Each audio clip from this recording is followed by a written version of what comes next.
con su presencia y ayuda está siempre. Bueno, yo les voy a dar una mínima introducción y después va a pasar a hacer un comentario Marta Lago, que Marta Lago coordina el área de educación del Departamento de Niños y Adolescentes, que está conformado por Mirta Iwan y Susana Racinski. Hago una mini introducción, sobre todo de que están en nuestro segundo tomo, para ya entusiasmarlos con el segundo tomo, pero me pareció interesante una frase de Edgar Morin, que dice, el hombre es incapaz de... Esto lo dijo en 1993 Morin, a veces dicen Morin, Morán, Morén, como les guste. El hombre es incapaz de controlar su propia naturaleza, cuya locura lo lleva a dominarla, perdiendo el dominio de sí mismo. Puede dominar los virus, pero se encuentra desarmado ante nuevos virus. Debe y deberá negociar con la vida y con la naturaleza. Esto lo decía en 1993. Y es un poco lo que estamos tratando de hacer a través de nuestro trabajo, ¿verdad? Negociar con la vida y la naturaleza. Realmente estamos ante un peligro desconocido como el virus del COVID-19 y sus imprevisibles y trágicas consecuencias. Y así fue como nació en el Departamento de Niños, en principio, realmente la necesidad de transmitir nuestras reflexiones ante el horizonte de incertidumbres y extrañeza frente al que nos encontrábamos y que nos encontramos, y que reflejamos en psicoanálisis de niños y adolescentes trabajando en cuarentena en tiempos de la pandemia en el tomo 1 y ahora también en el 2.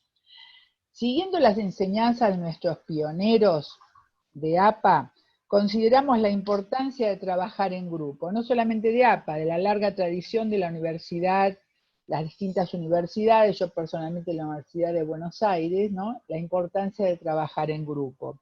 Y se fue generando también trabajando en cuarentena y en la post-cuarentena, porque tenemos también colaboradores del exterior que ya están en la post-cuarentena. Y tratando así de demostrar que el psicoanálisis puede mantener su potencia clínica en el medio de estas tormentas, pero también aceptando la duda, la falta de certezas, también como una forma de seguir sosteniendo la salud mental. Porque Kant decía que la inteligencia de un hombre se medía por la cantidad de incertidumbres que puede soportar. Así que en eso estamos, tratando de ampliar lo más posible esa cantidad de incertidumbres que podamos soportar y que nos permitan un trabajo creativo en torno a esta etapa que estamos viviendo y que en realidad es una etapa inédita. Así que bueno, ahora vamos a escuchar a Marta Lago, que va a hacer el comentario del trabajo de Mirta Iwan, y que bueno, estamos muy interesados en escucharte. Marta Lago, no tengo acá preparado tu CV, pero lo preparo en un segundo para que un poco todos te conocemos, pero para también que te conozcan un poquito más. Los CV se los pedí a todos reducidos, pero bueno, es psicóloga, es psicopedagoga, hizo el posgrado de niños y adolescentes en la Universidad de Paese, es miembro didacta de la Asociación Psicoanalítica Argentina, es miembro concurrente de la Sociedad Psicoanalítica de Barcelona, es consultora del Departamento de Niños y Adolescentes y una gran colaboradora. Es coordinadora del grupo de investigación, acción, participación sobre educación y psicoanálisis, dependiente del Departamento de Niños y Adolescentes. Es docente en el Instituto de Educación Superior Alicia Moró de Justo. Supervisora de las prácticas profesionalizantes de la carrera de psicopedagogía en escuelas de Gran Buenos Aires, coordinadora del equipo de orientación de la Escuela Hogar Ezeiza, es directora cultural de la Asociación Brasilera de Psicopedagogía en San Pablo, tiene muchos escritos sobre educación y psicoanálisis publicados y presentados en Argentina, Brasil, Colombia y Cuba. Bueno, te escuchamos, Marta, bienvenidos a todos, Bueno, bienvenidos que fueron llegando y los escuchamos. bueno, buenas tardes a todos, gracias Hilda por la presentación. Yo iba a dar un CV más reducido mío, pero bueno, gracias por explayarlo. Bueno, como dijo Hilda, yo soy Marta Lago y fundamentalmente creo que hoy interesa que soy la coordinadora del equipo de Psicoanálisis y Educación y que está formado por Mirta Igual, Susana Rasinski, y que trabajamos fundamentalmente con todas las problemáticas docentes, tanto de escuelas privadas como públicas, a través de la Asociación Psicoanalítica Argentina. Bueno, les voy a decir que es un placer hoy cerrarles los micrófonos a ustedes y yo tenerlo abierto. Esto es lo lindo de hacer activo lo pasivo.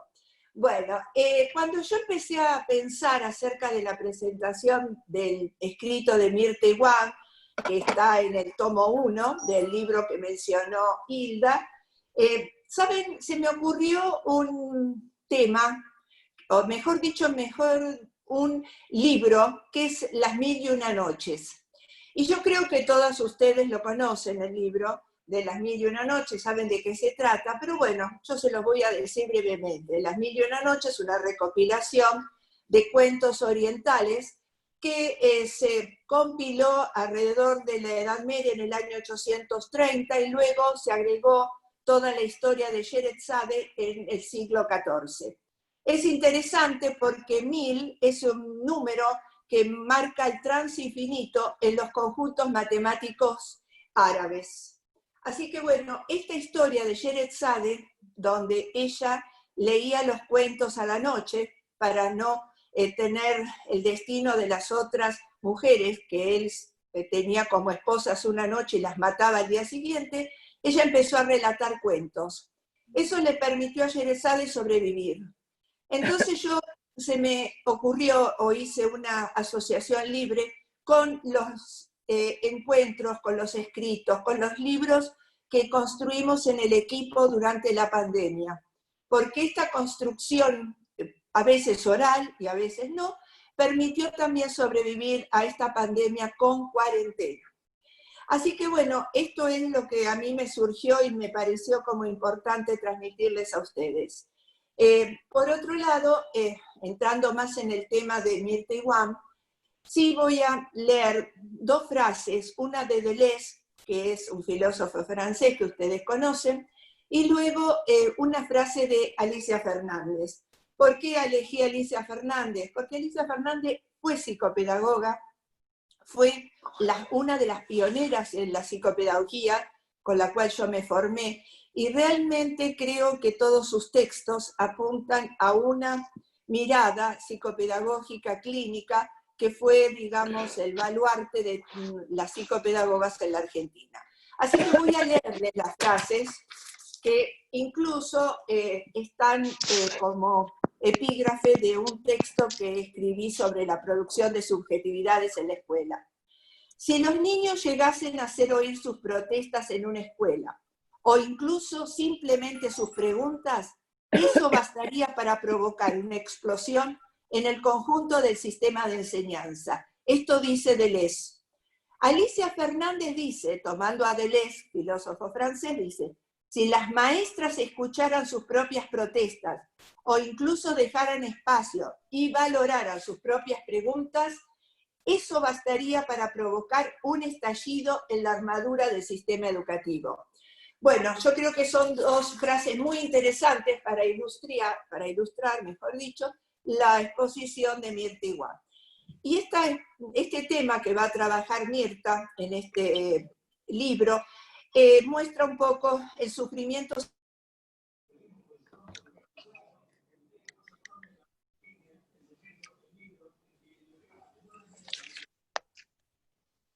No se escucha.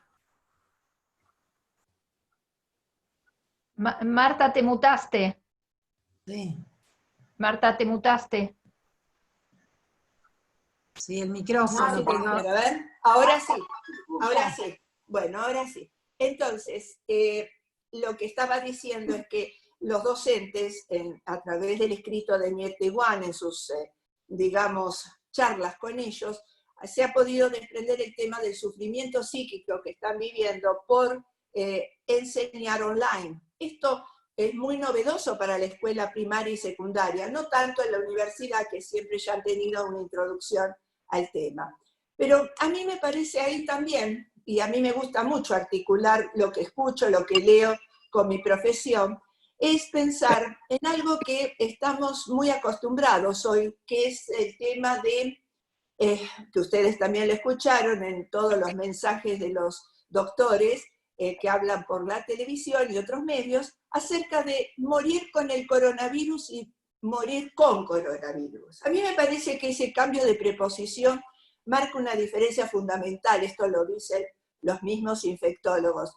Entonces me hizo pensar que estos reclamos docentes, esta voz que alzan los docentes en el escrito de Mirta, también son una forma parecida a esta frase que escuchamos en el ámbito sanitario. Estos docentes que hoy están expresando a través de estas charlas sus miedos, sus temores, sus incertidumbres, estos miedos estaban previos al coronavirus, o la pandemia, llámenlo como ustedes deseen. Pero fundamentalmente, ¿qué hizo la pandemia? La pandemia corrió el velo sobre estos temas. Y yo creo que ya un velo descorrido es importante porque permite expresar los afectos. Mirta Igual en su texto, muy claramente, y como buena docente que es, como buena colega y buena compañera, aparte amiga, ella expresa todos estos sentimientos en unas páginas hermosas que va a leer a continuación. Yo le doy el espacio a ella y les agradezco a todos los que hoy han venido a escucharnos, porque lograr que APAD haga un espacio en educación no fue tarea fácil, pero acompañada por Hilda Katz, por Mirta Iguá, por Susana Rasinski, hoy tenemos cursos en APA, incluso tenemos seminarios en la formación de los psicoanalistas argentinos. A todos les doy las gracias, con mi corazón más grande y diciéndoles hasta luego. ¿Listo? Bueno, muchísimas gracias, Marta Lago, querida compañera, y también quiero agradecer a Hilda por la confianza, a Hilda por tejer estos lazos en plena pandemia, porque nos sostienen y que nos acompañan. Para mí, Hilda es una maestra de vocación, siempre tendiéndonos la mano para que sigamos pensando, para que sigamos creando, planteándonos nuevos desafíos. Gracias, Hilda. También quiero agradecer enormemente los diálogos con mis exalumnas, que hoy son maestras a cargo de grupos, y exalumnos, con quienes sigo manteniendo, con algunos de ellos, ricos diálogos que me sirvieron para entender esta situación que están viviendo con la pandemia. También quiero agradecer a los docentes participantes de los conversatorios de UTE y del Fórum Infancias, ricos conversatorios que aún siguen manteniéndose y siguen en vigencia en plena pandemia. También quiero agradecer los diálogos con mi hija profesora de literatura, con quien además de vivir junto con ella todas las situaciones que están pasando en las instituciones escolares y con los alumnos, he vivenciado el miedo al coronavirus, el miedo al contagio, el miedo a esa grave enfermedad. Cada vez que ella me dice, y voy a preparar bolsos para repartir en una escuela, etc. Por eso el título dice, profesional, el docente profesional de la educación y actor de inclusión social en tiempos de pandemia. Pero para no tener que definir yo qué quise decir con actor de inclusión social, voy a acudir a la ficción, al relato, a un hermoso relato de Marcela Luz, docente y escritora. Es breve y se titula Como vos, señor. La Cuello no se reía, no saltaba la cuerda, no llevaba merienda, ni siquiera se peinaba. Mi mamá no me deja, le decíamos cuando nos pedía prestadas las fibras de brillitos. Tu casa queda muy lejos, repetíamos cuando no le dábamos la invitación para un cumpleaños. Sabíamos todo de ella, que se subía las medias cuando pasaba al frente, que apretaba fuerte el lápiz, que no usaba colores, que guardaba los útiles en una bolsa de súper. Todos sabíamos, todo, menos que su madre se había ido cuando tenía 2 años, que su tío le subía la falda algunas tardes cuando quedaban en su casa, que tenía un padre que tomaba mucho y que la foto que guardaba en su carterita era la del hermano muerto en un asalto. Ella levantaba un hombro, así, diciendo ¿qué me importa cuando no la elegíamos para hacer grupo? Y la maestra nos obligaba a incorporarla en alguno. La misma maestra que una vez preguntó quién sabía bailar, y la Cuello brilló como una hoguera en el festival de fin de año. La misma maestra que le regalaba crayones y le ponía excelente a sus pruebas de lápiz apretado fuerte. Yo era parecida a vos, le dijo un día la seño y le pasó la mano por el pelo. Yo era parecida a vos, le dijo, y le abrió los sueños para creer que ella también un día podía ser como la seño. Bueno, creo que este hermoso relato refleja justamente lo que decimos cuando hablamos del profesional de la educación como actor de inclusión social. Voy a comenzar con la lectura del capítulo del primer tomo. Y bueno, quiero comentarles que frente al mar de incertidumbres creadas por esta situación del coronavirus, las escuelas debieron cerrarse en un momento donde recién los docentes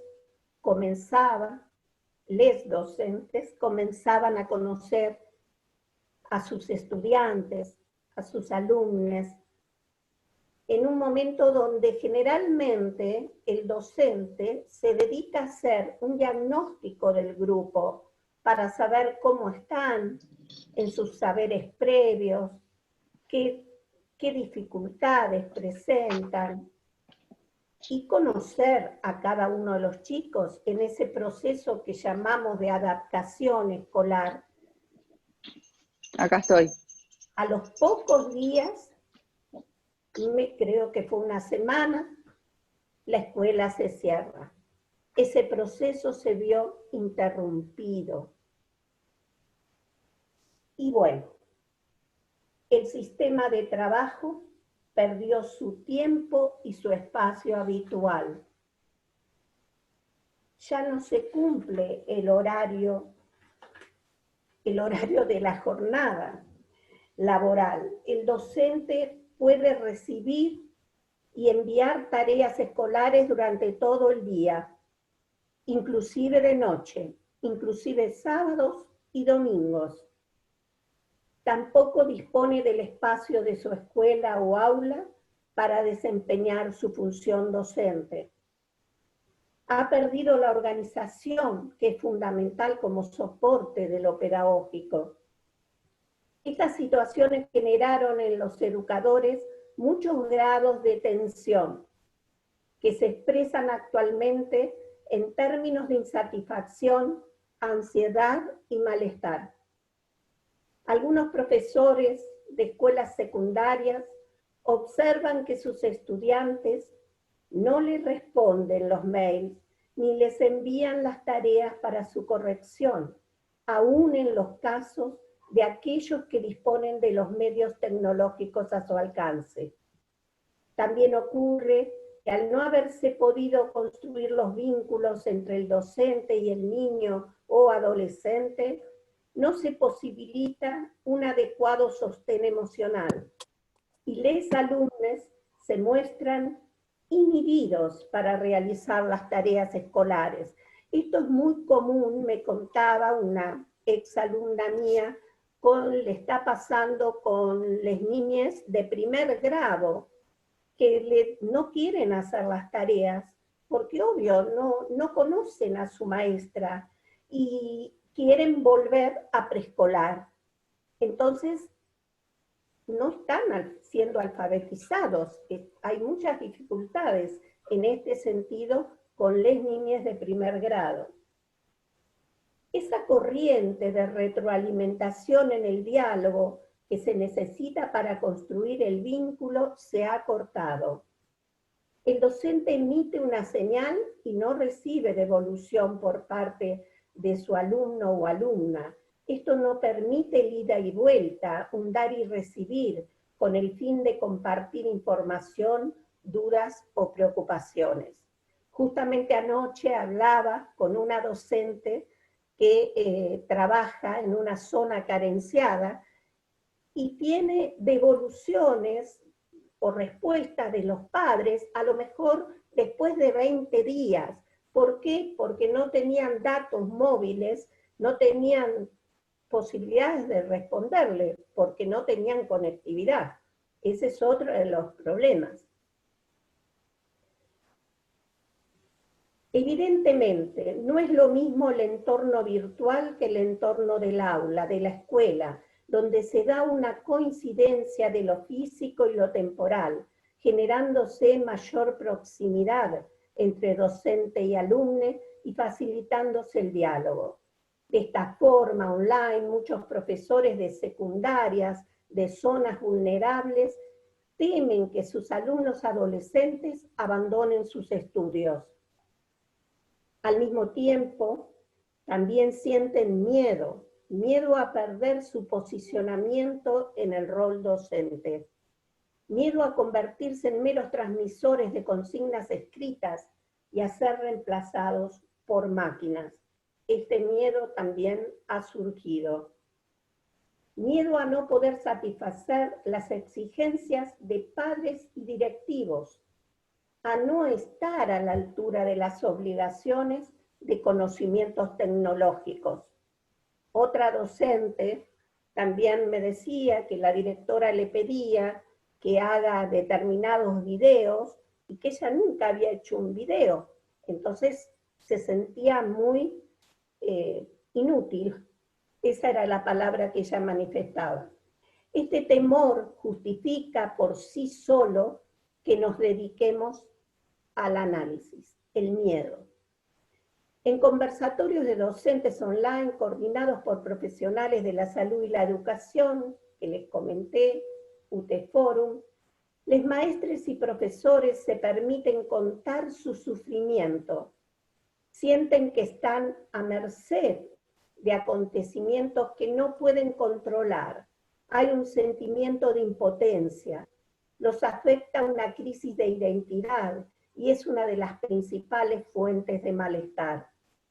Los docentes poseían autoridad intelectual frente a sus alumnos en el aula, brindaban un saber y se sentían reconocidos por la valoración social de su tarea. En la actual coyuntura a nivel mundial, producida por el COVID-19, el docente no solo sufre una pérdida de su rol como profesional de la educación, sino que es sometido a la presión y a la exigencia por dominar rápidamente una práctica tecnológica. Es decir, es obligado por las circunstancias a contar con las habilidades para crear un aula virtual sin el nivel de conocimiento necesario para ello, sin el saber hacer. Esta situación lo lleva a perder confianza en sí mismo, a sentirse más perturbado y vulnerado, sumado a que la realidad del aislamiento acrecienta sus emociones de desvalimiento. Por otro lado, esta perplejidad que se genera ante un cambio tan drástico e inédito constituye una causa de angustia y sufrimiento que toma la forma del miedo a ser incompetente, a no poder estar a la altura, a ser incapaz de enfrentar situaciones inesperadas donde justamente está involucrada la responsabilidad. El trabajo virtual solitario es diferente al aula dentro de la escuela real, donde se facilita el diálogo y la cooperación entre compañeros de trabajo y personal de conducción. La escuela es irreemplazable, comentaba una docente con trayectoria de 18 años que manifestaba sentirse perpleja ante este abrupto cambio en su profesión. Por primera vez en muchos años de trabajo, siente miedo a ser incapaz de resolver correctamente estas eventualidades. Necesito volver a mi escuela, a mi escritorio, y volver a ser la seño de primer grado. Efectivamente, con esta reorganización de su trabajo, ella se ve colocada en una situación muy dolorosa en relación a lo que un docente entiende por enseñar.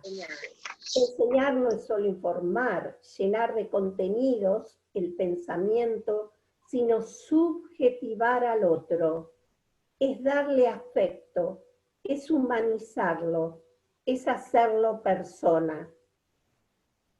Es por ello que la escuela, su edificio, sus patios y sus aulas, pobladas de niños y adolescentes, son espacios irreemplazables. Tampoco es posible reemplazar al docente en el aula. Cuando la relación... Perdón, Mirta, acá puse un dibujo, no sé si lo ven todos, el dibujo de Laura Jaite. No sé si lo ven todos, el dibujo de Laura. ¿Lo ven? Sí, se ve. Sí, se Está ve. el- bueno, este es el dibujo Ahí se que ve. nos, la serie que nos Magnífico. facilitó, que está de alguna manera representando lo que está diciendo Mirta, ¿no? La subjetivización de los niños a través de los contenidos que transmite la maestra, ¿no? Bueno, perdón, pero... No, muy bien que hagas esta relación y agradecemos una vez más a Laura Jaite, docente, psicopedagoga, artista, compañera del foro. Tampoco, y también del departamento de niños, porque viene muy seguido Laura. Tampoco es posible reemplazar al docente en el aula.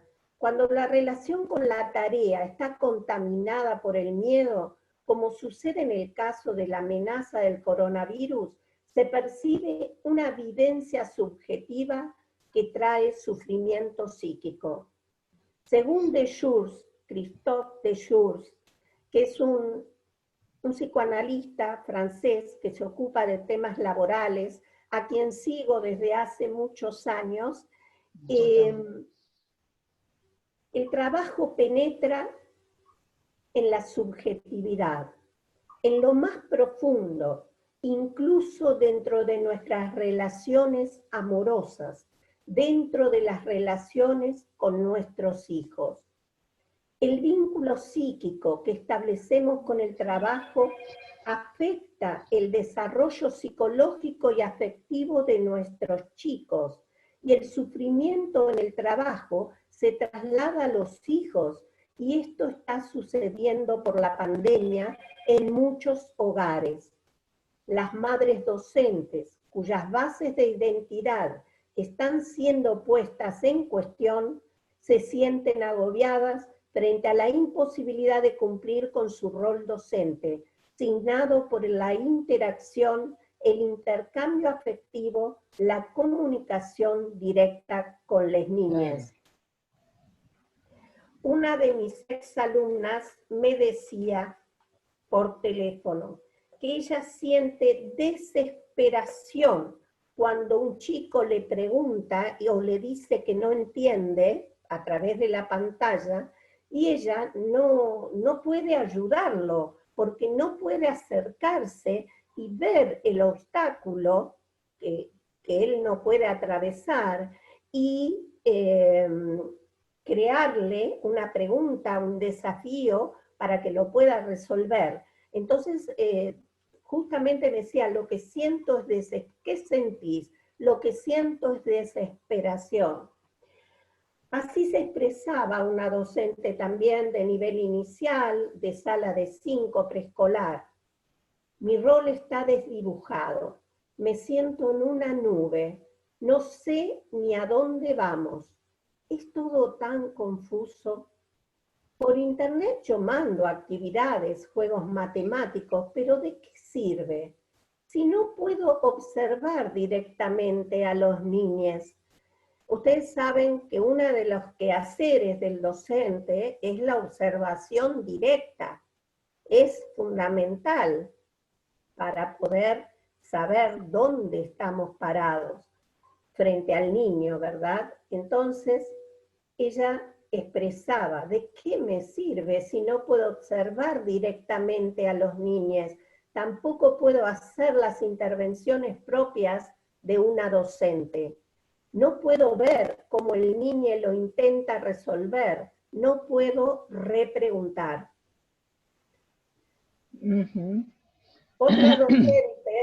Otra docente decía, hago lo que puedo. Tengo una hijita de 2 años. Ella también iba al jardín. Ahora está insoportable. Quiere salir, grita, ascensor, caminar.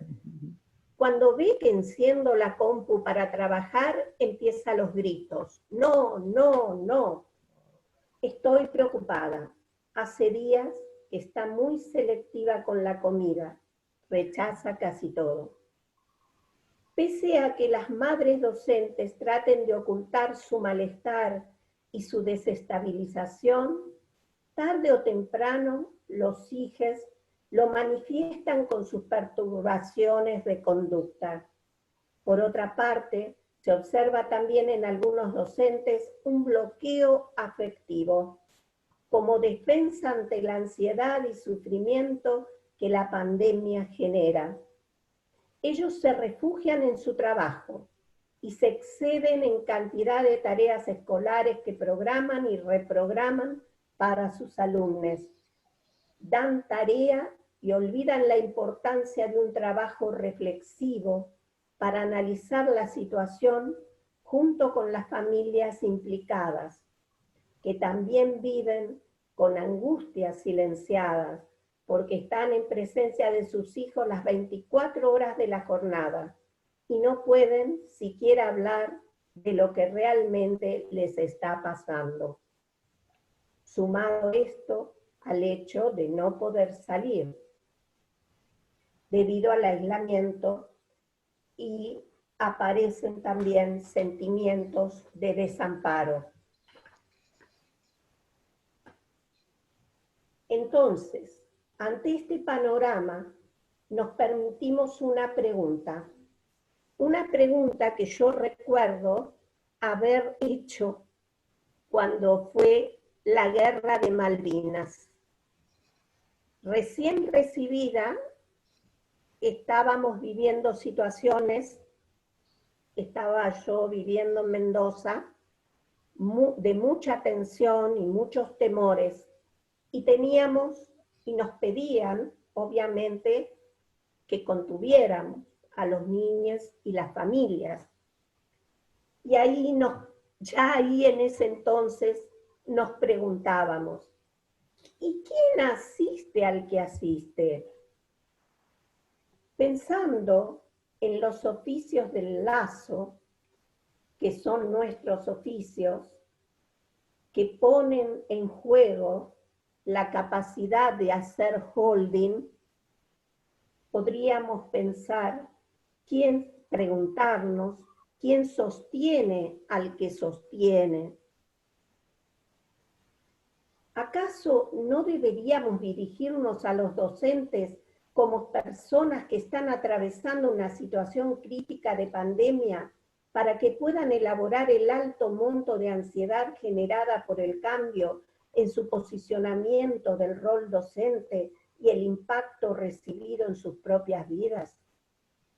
Posiblemente, si escucháramos a los docentes con sus necesidades personales acalladas, alcanzarían una mayor operatividad en su tarea de sostener los lazos sociales vivos con sus alumnos y alumnas. Y quiero agregar esto, este artículo fue escrito en abril, fines de marzo. Actualmente tiene vigencia la importancia de escuchar a los docentes, porque estamos pensando ya, no tanto en Capital Federal, pero sí en el interior del país, en volver a clase, tal vez en agosto, tal vez en septiembre. Y los docentes no fueron escuchados. Esto me parece importantísimo, que sean convocados para que ellos con su conocimiento y con su experiencia sobre los infantes puedan aportar ideas de cómo debiera ser este regreso a clase, esta vuelta a la escuela. Para concluir, podemos recordar una cita de Sigmund Freud de 1893 sobre su maestro Charcot, que nos permite una reflexión sobre el irreemplazable valor del contacto interpersonal que genera la escuela y que a su vez nos permite entender el porqué de esta especie de duelo que docentes y estudiantes están atravesando hoy. Perdón, Mirta, ahí el dibujo de Laura lo muestra bien, lo que estás diciendo, me parece a mí. ¿Lo ven todos? Yo no lo veo, pero me supongo que sí, porque cuando yo vi los dibujos de Laura, le pedí que los No, pero está bien, sí, pero ¿los ven los demás? ¿Lo ven? Ah, bueno, porque creo que está expresando lo que estás diciendo, ¿eh? Seguro, Sí, se ve bien, Hilda. Es una artista muy sensible, Laura. Bueno, decía Freud cuando se hizo un homenaje después de la muerte de Charcot y le pidieron que pronunciara unas palabras, decía Freud, de Charcot, de su maestro. Cada una de sus conferencias era una pequeña obra maestra de construcción y de composición. La forma era perfecta y causaba tanta impresión que en todo el día uno no podía expulsar de su oído la música de lo que él había pronunciado, ni tampoco podía expulsar de su espíritu la idea de lo que había demostrado. nunca pareció más grande a sus oyentes estudiantes que cuando al dar cuenta lo más fielmente posible de su modo de pensar y al abrirse francamente sobre sus dudas y vacilaciones, había logrado reducir el abismo entre el maestro y el alumno. Bueno, esto es lo que estuve observando, pensando, y hablando de observación, hoy me hizo una observación una de mis maestras, Josefina Finzi, que me decía que seguramente el haberme formado como observadora psicoanalítica de bebés, junto con ella y Susana Huirón, durante 6 años, me sirvió para esta observación sobre el sufrimiento psíquico en los docentes. Y yo, en el segundo tomo, pensé también en el sufrimiento de los niños y las niñas, que, como bien trabajó Federico Bianchi, otro compañero, doctor, médico psiquiatra, que escribió, psicoanalista, que escribió sobre la pandemia antes de la pandemia. Inspirada también en su artículo de la pandemia antes de la pandemia, pensé en el sufrimiento de nuestros chicos desde antes de la pandemia. El sufrimiento por no poder jugar, por no tener tiempo para el juego, por no tener espacios para el juego. El juego y el jugar es un derecho que está en el artículo 31 de la Convención de los Niños, de los Derechos de los Niños, y sin embargo está siendo vulnerado.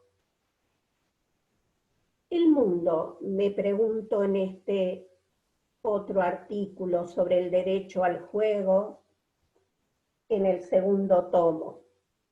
¿El mundo será otro después de la pandemia? Esperemos que sí, que sea un momento de repensar nuestras prácticas de vida en sociedad, y para mostrar que somos capaces de aprender la lección que la naturaleza nos enseña, será el momento de poner en juego los derechos humanos y cómo nos marca nuestra cultura en la cual hemos crecido. Y cómo nos marca nuestra cultura en la cual hemos crecido, primero están los niños y las niñas, y su necesidad vital, el juego y el jugar. Las niñas son los más vulnerables, los que necesitan protección, los que deberían ser escuchados. Nuevamente pedimos escucha también para los niños y las niñas en sus necesidades y deseos, los que deberán ser acompañados y respetados en sus derechos. Queremos ocuparnos del valor del juego para posibilitar las infancias, con el fin de repensarlos y poder encontrar de alguna manera el tiempo y el espacio para que las niñas gocen de este derecho. Bueno, muchísimas gracias. ¿Faltan 5?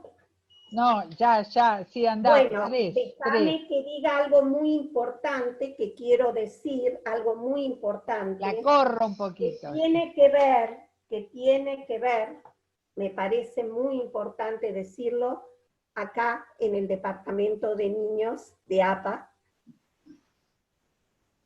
Estamos hablando del valor del juego. No obstante, así como observamos que si un niño no juega a determinada edad, esto puede arrastrar un índice de problemas de desarrollo, por el contrario, el hecho de implementar juegos libres y creativos suscita la desaparición de los síntomas.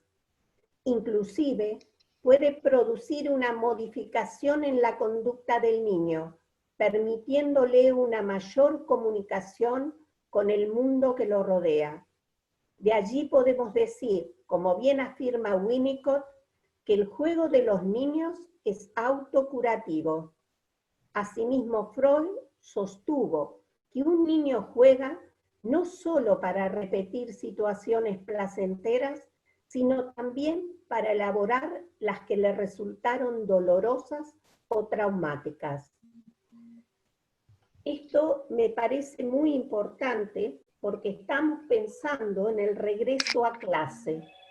Y quiero remarcar la importancia de que cuando volvamos a clase, le demos un espacio importante al juego, un espacio importante a la escucha de las niñas, y no nos aboquemos directamente a cumplir con planes y programas, con contenidos que en este momento tienen que pasar a ser reconsiderados. Creo que el espacio del diálogo, el espacio de la escucha, la escuela hoy, que es un lugar de enlaces, está como desenlazada. Tenemos, acuérdense lo que dijo Graciela Frigerio. Graciela Frigerio, cuando estuvo hace poquito en el departamento de niños, yo le pregunté si corrían peligro los oficios del lazo. Y ella me dijo, puede ser, pero lo que sí está en crisis es el lazo. Entonces, es fundamental retomar los lazos, escuchar a los chicos y escuchar a los docentes. Nada más, gracias. Bueno, yo creo que nada más y nada menos, ¿no? Porque la verdad, fantástica tu exposición, realmente fantástica. Digamos, están todos queriendo participar. Bueno, yo quería decir, como vos en el trabajo, ¿verdad? Y en el juego antes y después de la pandemia, nos llevás a repensar el valor del juego. Yo justamente hoy recibí una consulta, las madres me dicen, claro, los colegios pasan las tareas, pero no hay un espacio, por ejemplo, no hay recreos por Zoom, no hay juego por Zoom de los chicos, y los chicos se agotan, no pueden resistir. Les faltan los recreos por Zoom, llegado el caso, también, para justamente incrementar los lazos entre ellos. El tema de los lazos y del vínculo es lo que estamos peleando acá y trabajando entre todos. Y entonces Mirta nos lleva a repensar el valor del juego en las infancias y nos remite a Freud en el trabajo cuando dice, todo niño que juega se comporta como un poeta, pues se crea un mundo propio y tenemos que abogar por eso, porque se cree en un mundo propio. Aún mediante el Zoom, aún como estamos ahora, que las escuelas también den un espacio para que ellos puedan jugar e intercambiar de alguna manera. Bueno, realmente muchísimas gracias. Hay muchísimas preguntas, por supuesto, que están acá trayendo. No sé por dónde, bueno, si no me van levantando la mano, Gaby me ayuda. Bueno, Carlos Tehuel, te escuchamos. Bueno, en principio realmente felicitar a Mirta, un trabajo hermosísimo, de mucha sensibilidad, y acompañados por los dibujos de Laura Hayter. Me pareció una exquisitez, que en forma paralela a lo que iba hablando Mirta, estén los dibujos que podamos ver de Laura, con esa sensibilidad de artista que tiene para poder expresar lo que nos está pasando, ¿no? Pero para hacer corto y darle lugar a todos los compañeros que quieran hablar, cuando Mirta dice quién acompaña o quién sostiene a los docentes, yo me acordaba los famosos grupos Bali, que me parece que vamos a tener que volver, ¿no es cierto?, a esa práctica con los docentes y también con todos los profesionales de la salud que están también muy angustiados, que están en el frente, en la trinchera, como se dice, y que me parece que una forma de poder ayudar es la organización de estos grupos Balint, que no sé por qué motivo, o sí sé, mejor dicho, porque es una actividad grupal que después del 76, todo lo grupal, bueno, fue desapareciendo. Los grupos Balint creo que son una técnica, una metodología realmente muy interesante para todos aquellos grupos, ¿no es cierto?, que tienen que compartir las angustias y elaborarlas. Entonces creo que es algo a tener en cuenta y tratar de ir instrumentando. Bueno, simplemente eso y nuevamente felicitaciones. Muchas gracias. Yo tengo acá Gracias, Mónica Mercadante, Susana Racinski, díganme si me olvido. Ana María Slosninsky. Ana María.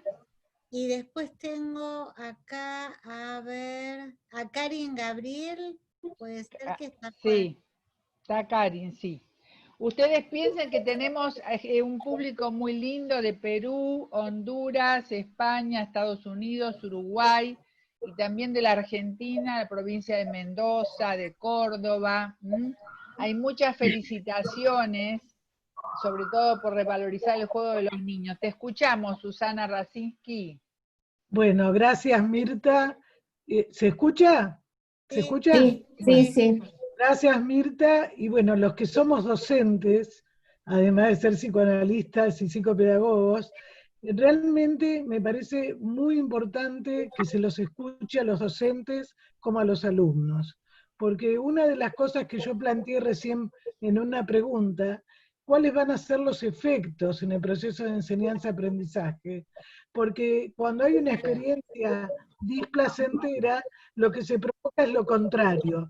Por eso comparto totalmente lo que dice Mirta, que tiene que haber espacios cuando vuelvan, no tan preocupados si aprobó o no aprobó, esto se lo estamos diciendo a muchos padres, sino que realmente el chico sienta un placer, que es lo que no está pasando, tanto en los docentes están sufriendo porque les exigen de todos lados, y de los alumnos que ya no tienen ganas porque están cansados de las plataformas, chicos que no tienen, que sí tienen, pero en realidad es una experiencia displacentera. Por eso creo que, como dijo Carlos recién, que nos han planteado también los servicios de salud, que nosotros tenemos que estar para escucharlos y para poder acompañarlos y sostenerlos en este proceso de sufrimiento y de displacer. Así que muchas gracias, Mirta. Bueno, yo tengo acá anotada, dije, ¿no? Mónica Mercadante. Ana María Sloninsky. Bueno, Mónica, ¿estás por ahí? Te escuchamos. Ponele. No se oye. ¿Ahora escuchamos? Bueno, primero, por supuesto, felicitar por la exposición. Yo tuve también la suerte de haber leído trabajos de Mirta en oportunidades, porque, bueno, estoy vinculada a la parte docente. Antes que nada, lo que quiero decir que, bueno, obviamente la situación pedagógica, social, áulica, jamás va a poder ser superada por algún medio digital. Creo que eso nos parece un poco obvio a nosotros, pero a veces escuchando opiniones de afuera, por así decir, parece como que hay quienes están muy adeptos a estos medios digitales, como que bueno, tampoco estaría tan mal que las escuelas mantengan ciertas características de educación a distancia. Por supuesto, reniego absolutamente de eso. Yo me quedé pensando cuando hablaba de esto de la pérdida o de la vulnerabilidad de la autoridad intelectual del docente en el aula, ¿no?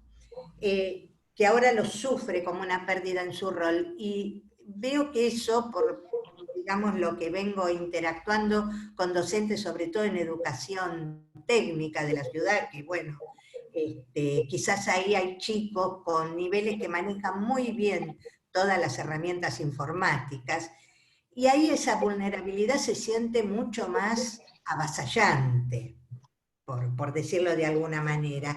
Hablamos del nivel secundario, son chicos que tienen una supremacía intelectual, una habilidad superior, muchas veces que los docentes, sobre todo los de materias humanísticas, que digamos que el mismo docente, y les está resultando verdaderamente traumático, porque hay inclusive, yo diría, hasta a veces como situaciones de bullying hacia el docente, aunque no son pares, no está bien dicho, pero digamos le pongo un poco un nombre así para poder ilustrarlo. Bueno, no sé qué experiencia que nos podría comentar Mirta al respecto, porque veo mucha angustia relacionada con eso. Muchas gracias, Mónica. Bueno, yo tengo, no sé, tengo anotadas Ana María Sloniski, Karin Gabriel, Patricia Morandini. 3 más. ¿Querés escuchar a todos y después responder? Bueno, podría Bueno, ser. entonces, y les pido a cada uno que traten de sintetizar lo máximo posible. Ana María Sloniski. Sí, muchas gracias por la exposición, me pareció importantísimo lo que se habló hoy. Y siguiendo en la línea de la propuesta de Carlos Tehuel, de los grupos Balin, digamos, yo pienso que los grupos de reflexión tendrían que formar parte de la currícula, para maestros y para alumnos. Y a mí se me había ocurrido hace años, cuando había maestras que se quejaban de los efectos de internet en los chicos, un grupo de chicos que había entrado en un site porno, ese tipo de cosas, y que acortan los tiempos en el aprendizaje, son el equivalente del llame ya, digamos. Tocan un botón y obtienen la respuesta rápidamente. Y estaba pensando que yo tuve una experiencia propia como alumna en mi formación en la residencia en el Borda.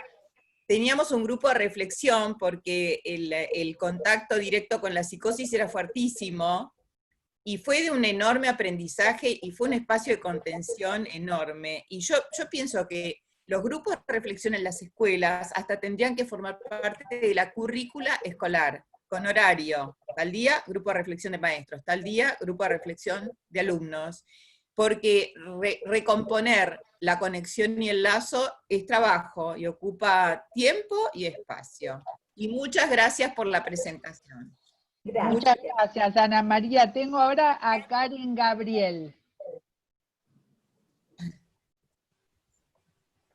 Bueno, quería agradecerle a Mirta, me pareció excelente el trabajo, y contarles a todos que obviamente no deben saber que desde APA se están organizando ya hace, creo que 2 meses, grupos Balin con médicos del hospital. Esto me lo contó una querida colega que está en esos grupos.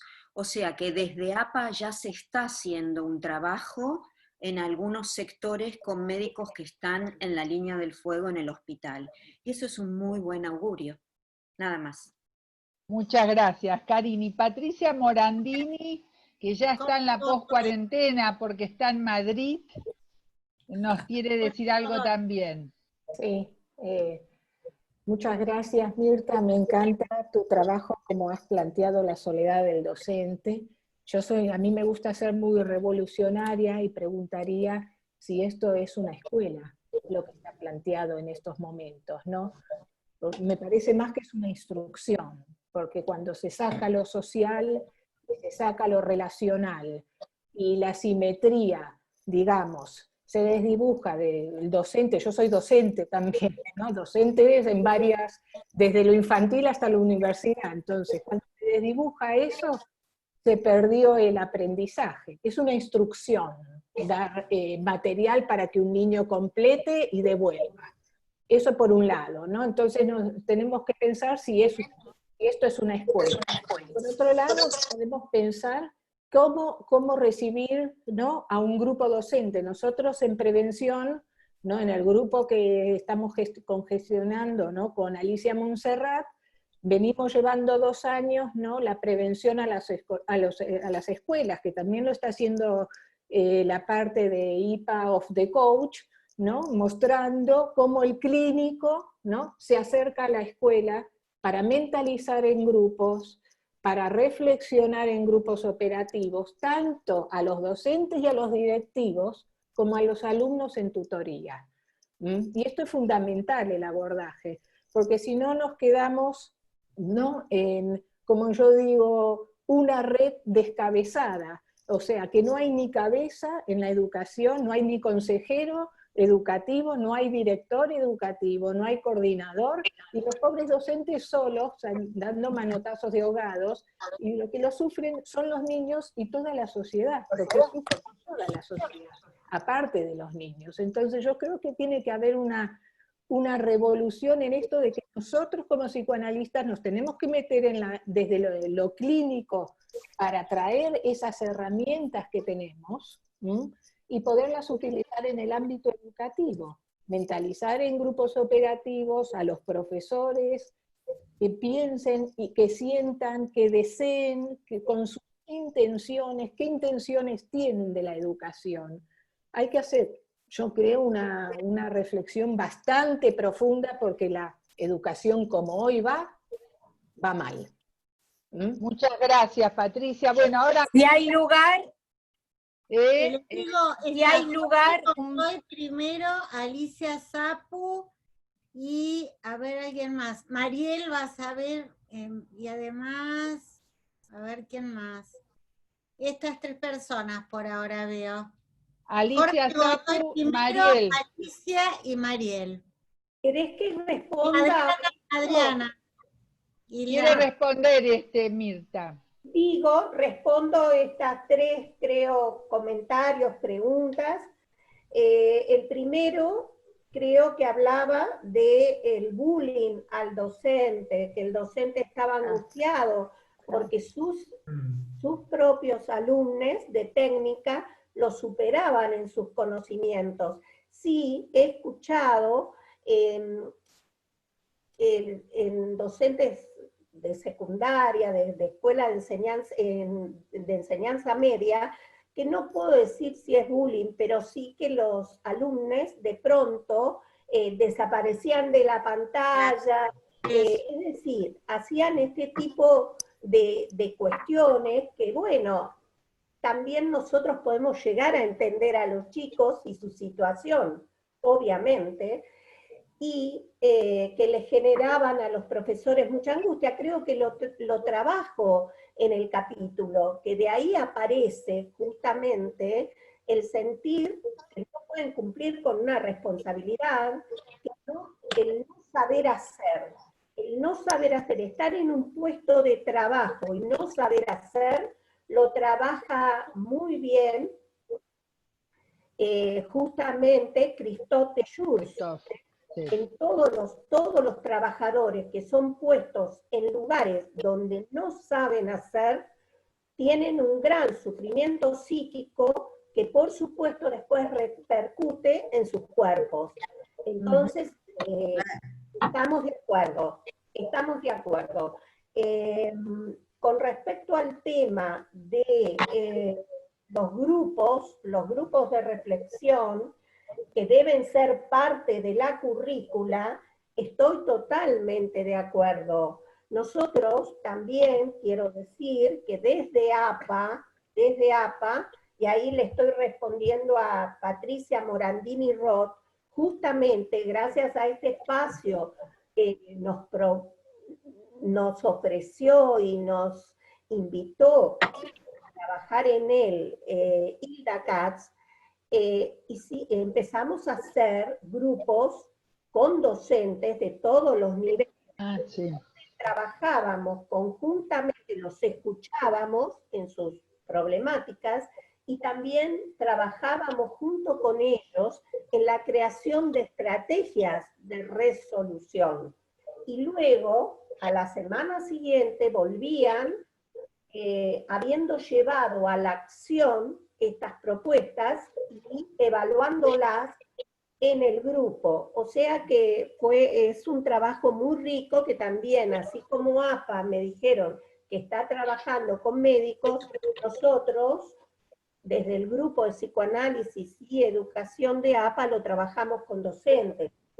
Con respecto al tema de que tendrían que estos grupos formar parte, grupos de reflexión de la currícula en las escuelas, estoy totalmente de acuerdo. Nosotros lo estamos trabajando en este momento con UTE y con Fórum Infancia, pero frente a la emergencia. Acá ustedes me plantean como algo que tiene que quedar, justamente, es una de las cosas que tienen que quedar, digamos, ¿no?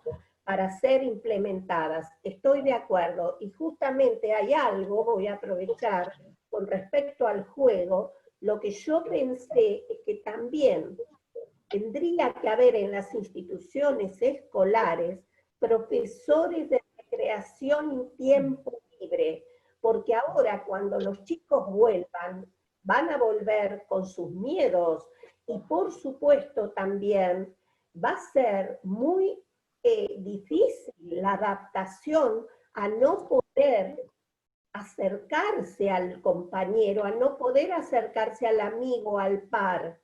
¿Cómo vamos a trabajar esto? Entonces pensé en los profesores de recreación y tiempo libre que nos pueden aportar estrategias. Eso sería buenísimo. El juego va a ser un recurso didáctico importantísimo. ¿Por qué? Los remito a una película, La vida es bella. ¿Cómo hizo ese padre para que su hijo no entrara en pánico y pudiera sortear los obstáculos cuando estaban en un campo de concentración nazi? Justamente el padre convocó al hijo a través del juego. Si no hubiese tenido ese recurso, otra hubiese sido la historia del niño y del padre. Bueno, con respecto a Patricia Morandini Roth, estoy totalmente de acuerdo que hay que hacer una revolución en ese sentido, la revolución de la reflexión, Totalmente. de empezar a pensar Adentro. qué deseamos, qué escuela deseamos. Y me acuerdo de una anécdota de Paulo Freire, que trabajando con un grupo de adolescentes les pregunta a los chicos cómo creen ellos que tendría que ser la escuela, cómo les gustaría que fuese la escuela. Y una chica le responde: Paulo, yo quisiera que la escuela fuese diferente a mi mamá, que no pensara que los jóvenes lo único que queremos es hacer lío, es hacer daño. O sea, tenemos que cambiar la mirada como sociedad, sobre nuestros docentes, sobre la escuela, sobre los niños y sobre los adolescentes.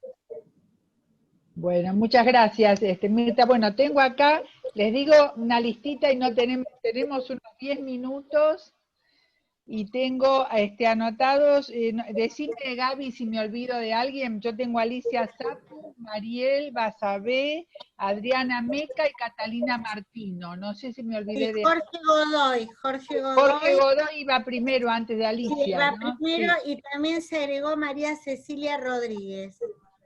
Sí, de Uruguay. Bueno, entonces, Jorge Godoy, el orden sería Jorge Godoy, Alicia Sapu, Mariel, Adriana Meca, Catalina y Cecilia Rodríguez, ¿se agregó ahora? Sí, sí. Bueno, todos repártanse estos 10 minutos, perdonen. Bueno, muy cortito, simplemente como representante sindical de la Unión de Trabajadores de la Educación, quiero agradecerte, Mirta, por la poética que le pusiste a la tragedia, pero no solo le pusiste poética, sino le pusiste cuerpo y palabra, porque estos grupos son reales, junto con Fórum Infancias y con muchas compañeras y compañeros, 15 grupos de docentes, trabajando cada 15 días, los sábados, escuchando y tratando de tramitar esta tragedia, ¿no? Esta tragedia que, como bien dice Boaventura de Sousa, en la cruel pedagogía del virus, la tragedia está en que la solidaridad en estos tiempos o para ser solidarios, lo mejor es aislarnos, es no tocar al otro, ¿no?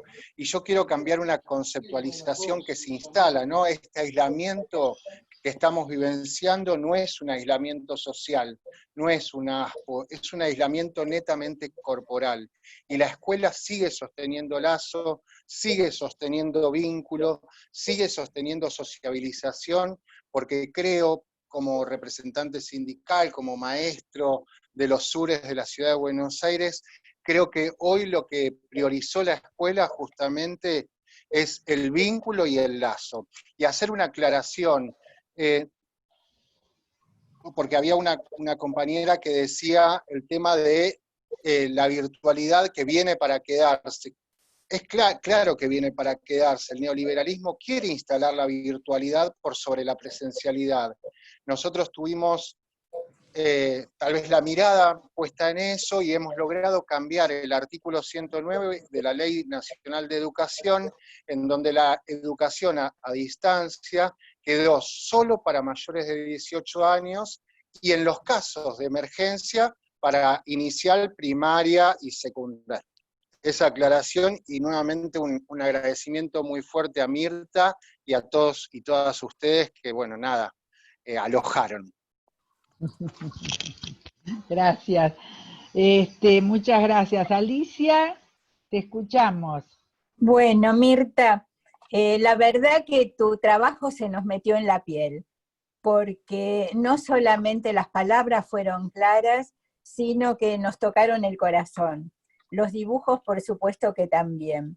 Yo tomo ahora una frase de Federico cuando hablaba de la pandemia antes de la pandemia, y pensaba en ese sentido en la soledad del docente, pero en la soledad pre-pandemia, pandemia, y veremos qué pasa en la pospandemia. Yo creo que lamentablemente los docentes en soledad siempre fueron como rehenes de las políticas educativas de turno, ¿no? Y tuvieron que enfrentar solos, poniendo el cuerpo, los errores de las distintas políticas educativas. Yo creo que la crisis no es la crisis solo, la crisis a partir de la pandemia, porque ahí los cambios obviamente fueron paroxísticos y nadie estaba preparada para enfrentar esto. Pero también hubieron crisis en la educación previas, ¿viste? Donde los docentes fueron maltratados, atacados, y donde fueron como actores sin un buen director de obra. Bueno, nuevamente te felicito muchísimo. Gracias, Ali. Ahora está Mariel Basabé, no la veo por acá. Mariel.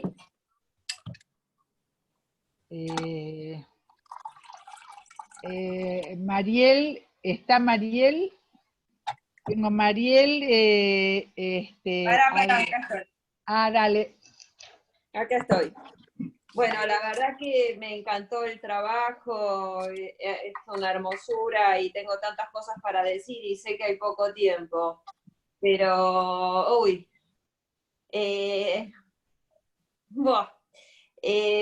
me parece importantísimo esto que dijo el compañero, que no recuerdo el nombre, de priorizar Rodrigo, el tema de la escuela priorizando vínculo, priorizando lazo, ¿no es cierto? Porque es lo que más se necesita, lo que más están necesitando estos chicos. Estos chicos están en familias con padres con situaciones que puede haber enfermedades, dificultades económicas, depresiones, estreses. Entonces me parece que es la principal función de la escuela y que hay que a los maestros tranquilizarlos en cuanto a la exigencia a nivel contenidos. El maestro de por sí es alguien obediente, ¿no es cierto? Nosotros los psicoanalistas en este momento tenemos que apelar a nuestra creatividad y también fuimos empujados a una nueva forma de trabajo, pero lo que tiene el docente es que el docente es muy obediente y si tiene una currícula a seguir, también es como que se preocupa mucho en que esa currícula se siga y pueda ser transmitida, y hay veces que esta exigencia también sobrepasa a los chicos y sobrepasa a los padres. Y los sobrepasa a ellos, pobrecitos, ¿no es cierto? Porque no saben a veces, y hay que tener en cuenta otras cuestiones, que no todos los chicos tienen las mismas posibilidades de conexión, ¿sí? Ayer escuché una charla hermosa que dio mi hermana, es directora de UBA 21. Dio una charla sobre evaluación en estos tiempos de pandemia, ¿no? Una charla pero divina, que la dio en las distintas universidades, la FADU, en distintas universidades, y ayer la dio en la de Tucumán. Un nivel de excelencia, de precisión, etc. Y cuando termina, no sé si era la directora académica, la de calidad académica, le pregunta cómo hacemos con los chicos que no tienen conexión. O sea, uno a veces está enfocado, ¿no?, en una cierta realidad, y la realidad es tan disímil y tan variable, y hablando de estas realidades, pensaba también en los chicos que no pueden participar de un Zoom por características particulares, como los psicólogos, los psicopedagogos, tenemos que ayudar al maestro, ayudar a la escuela en el punto de articulación. ¿Qué se hace con estos niños para que no pierdan presencia en este momento en la escuela? ¿Cómo los podemos ayudar para que tengan otro tipo de presencia? Porque por sus características son niños que por ahí no pueden participar en un Zoom, o si participan pueden tener conductas inadecuadas y los profesores prefieren que no participen, ¿no es cierto? Entonces, bueno, trabajar con las escuelas, con los padres de los chicos, en función de cómo nosotros conocemos a esos niños, ayudarlos a armar un plan, que puedan tener una relación.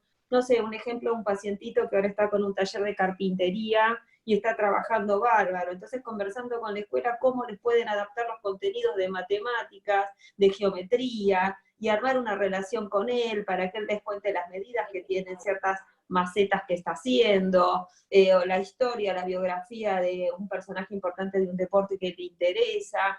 Como nosotros como psicoanalistas, poder tener una participación también activa en este acompañamiento y no estar esperando también tanto que se armen los grupos de reflexión, o sea, está bien el tema de los proyectos, pero no quedarnos en lo que no hay, quedarnos en lo que podemos hacer nosotros ahora, ¿no es cierto?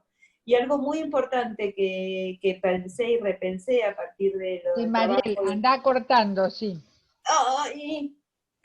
A partir del trabajo de Mirta, porque los chicos ahora están mucho aprendiendo solos y con el tema de los tutorials, y realmente aprenden un montón de cosas, pero bueno, los que somos docentes sabemos que cuando hablamos de aprender, hablamos de construir un conocimiento, ¿no es cierto? Que no es ya redondeo. Entonces este tema de no estar al lado, lo que decía Patricia, ¿no? Que estamos... Una cosa es la instrucción, otra cosa es la educación, y otra cosa es la construcción de un conocimiento, de la intervención del docente ahí al lado para poder hacerlo entrar en conflicto a ese niño con su conocimiento, y a partir de entrar en conflicto que pueda construir, que pueda pasar a otra etapa, a otra hipótesis de construcción de lectoescritura o de conocimiento lógico matemático, fuese. Bueno. Bueno, muchísimas gracias. No, muy interesante, pero yo los corro un poquito, los hago sintetizar. Tengo a Adriana, lo último, Mirta, lo último. Adriana Meca, Adriana Meca, anotalo y se lo mandás. Anotalo y mandalo por escrito. No, es para felicitarla. Los límites son también, construyen espacio psíquico. A ver, Adriana Meca, por escrito. Adriana Meca, Catalina Martino, Cecilia Rodríguez, y creo que tengo a alguien más. Y bueno, vamos cerrando. Voy a ser lo más sintética posible, Mirta, después lo hablamos nosotras para dar espacio al resto de los colegas, que me parece que es importante pensar en todos nosotros. Pero quería felicitarte, el trabajo me pareció maravilloso, y pensaba, si los afectos son el motor de los aprendizajes y los desarrollos cognitivos, con todo lo que estamos viviendo, psicoanalistas a la escuela. Eso quería decir. Muy bien, muchas gracias, Adriana. Me parece importante. Doblemente agradecida por la síntesis. Catalina Martino y Cecilia Rodríguez. Y Gaby, avísame si me olvido de alguien. Cecilia lo escribió. Yo escribo por acá si no tomo tiempo, que se acabó y hay que aceptar el límite, escribo, dijo. Bueno. ¿Y qué nos escribió, Cecilia? Ahora va a escribir. Bueno, perfecto. Entonces, Catalina. Y yo les escribí también, primero diciendo que felicitaciones, no solo por el contenido, sino por el modo también. Te has convertido, Mirta, en el portavoz no solo de los docentes, sino también de los niños. Y realmente recogiendo lo último que acaban de señalar, esto que ya lo habíamos comentado en otros momentos, como APA en otro tiempo, sí, desde lo que llamábamos instituciones, íbamos a las escuelas y hacíamos trabajo grupal con los docentes, con los padres y con toda la población escolar. Creo que tenemos que rescatar todas estas cuestiones en este tiempo que nos compele a todos a hacer algo, por nuestros colegas, por los docentes, por los niños en general. Aplausos, maravillosas las ilustraciones y agradecida a todos por todo lo que he oído y queda para seguir pensando. Ay, muchísimas gracias, Catalina. Y ahora María Cecilia escribe, así le queda a Mirta. Bueno, es interesante, ¿no? Que todo lo que están escribiendo, el agradecimiento de todos a la propuesta, realmente muchísimas felicitaciones. Y acá María Cecilia te lo deja escrito, nos dice que se retomaron las clases en Uruguay sin distanciamiento, pero es otra la situación de Uruguay, Atención que es otra la situación. No conseguimos escuelas con distanciamiento, se distribuyeron turnos y agruparon los grupos en pequeños grupos, pero no se le pide a los niños que no se acerquen a los otros. Creo que la escuela ha sostenido vínculos, pero sí tiene que haber distanciamiento, habrá que esperar, exactamente. Tener presente la importancia de los vínculos, pero también tener en cuenta qué es lo que está sucediendo en el entorno y qué nos requiere el entorno también, ¿no? Es un interjuego permanente. Pero sobre todo, digamos, pese a aceptar lo virtual, ¿no? No desconocer todas las situaciones que este tipo de vinculación, entre comillas, digamos, provoca, y todas las consecuencias, y justamente hablándolas, tratar de paliarlas, y sobre todo es importante invitar a todos a dejar testimonio, ¿verdad? Dejar testimonio de esta experiencia, de esta etapa, porque esto deja mucha marca. Es muy probable que ojalá lo podamos superar y después aparece como una especie de olvido, pero eso deja marca, y es justamente a partir de esas marcas, si dejamos testimonio, que podemos aprender de la experiencia, ¿no? De este proceso, de esta situación inédita en la historia, ¿no? Que la tenemos que transmitir de alguna forma, porque claro, todo pasa y todo queda, ¿no? Como dice la canción de Serrat. O sea, esto lo tenemos que tener presente. Bueno, acá también está Lila de Mendoza, y les tengo que agradecer en principio a Mirta por su excelente trabajo, y sobre todo que nos han acompañado 60 colegas aproximadamente, que están dentro de los que nos acompañan siempre, y como dije antes, está Perú, Honduras, España, Estados Unidos, Uruguay. Tenemos también dentro de nuestro país a Mendoza, a Córdoba.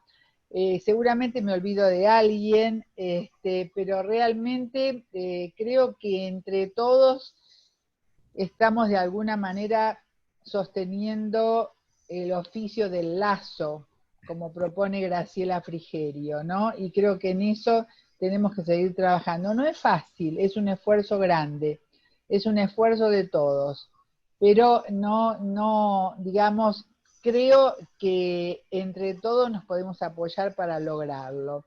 Bueno, muchas felicitaciones a todos, realmente. Y les quiero invitar, Cata, quiero invitar que el martes que viene, Catalina viene con los adolescentes y la va a comentar Ricardo Rodulfo. O sea que preparémonos para el martes que viene, ¿eh? Un beso a todos. Mirta, ¿querés decir algo para cerrar, Mirta? Sí, quería decir minutito, por favor, Lila Gómez, estás compartiendo la pantalla y estamos todos mirando tu computadora. Sí. Podés sacarla.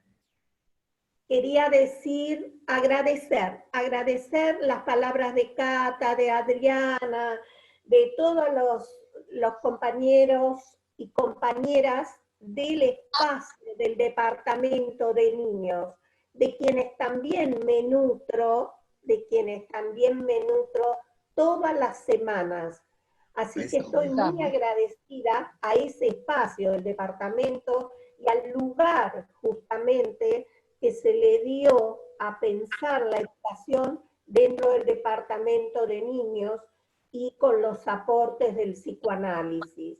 Así que reforzar lo del agradecimiento, nos espera mucho trabajo y me llevo también muchas ideas y ojalá las podamos llevar a la práctica, porque nosotros teorizamos, pero nunca debemos perder de vista nuestras prácticas. Total. Bueno, exactamente. Muchísimas gracias. Eso es lo que vinimos haciendo. Así que muchísimas gracias a todos y espero que nos encontremos el martes que viene. Catalina preparando los motores. Mira, tenés que leer, Mirta, todos los mensajes, ¿eh? Sí. Hay muchísimos mensajes y todos muy valiosos, ¿eh? Así que por favor, leerlos. Mirta, te queda grabado esto. Yo después te lo voy a mandar a tu mail y al mail de Hilda. Sí, bueno, porque perfecto. Recibí mensajes de colegas de Tucumán que no pudieron ingresar, no sé, por problemas de conectividad, y me piden la grabación. Sí, ahora después te la mando. Perfecto. Sí. Y también sabés que le quería agradecer a Marta Lago su presentación, que fue muy interesante, y vos sabés que con Marta yo también me nutro mucho, porque a pesar de que a veces nos hablamos por teléfono y hablamos de bueyes perdidos, siempre con Marta aparece la escuela, la práctica docente, es inevitable. Así que es una interlocutora que también me nutre mucho. Muchas gracias. Exactamente. Bueno, y muchas gracias a la comisión que armaron de educación en el departamento de niños. Muchísimas gracias. Exacto. Y felicitaciones por eso también. Y sí, por el trabajo nos que hacen. enriqueció muchísimo. Ya que pronto va a ser muy útil en estas épocas también. Claro que sí. Claro. Bueno, muchas gracias a todos. Nos vemos, nos estamos viendo Excelente, el martes Mirta. que viene. Excelente, felicitaciones, Mirta. Un lujo. Gracias. Un lujo. Gracias. Enhorabuena. Sí, una maravilla. ¿Cómo? Claro, ahora acá le ponemos así. Está bueno. Enhorabuena, como dicen en Exacto. España, enhorabuena. Así es.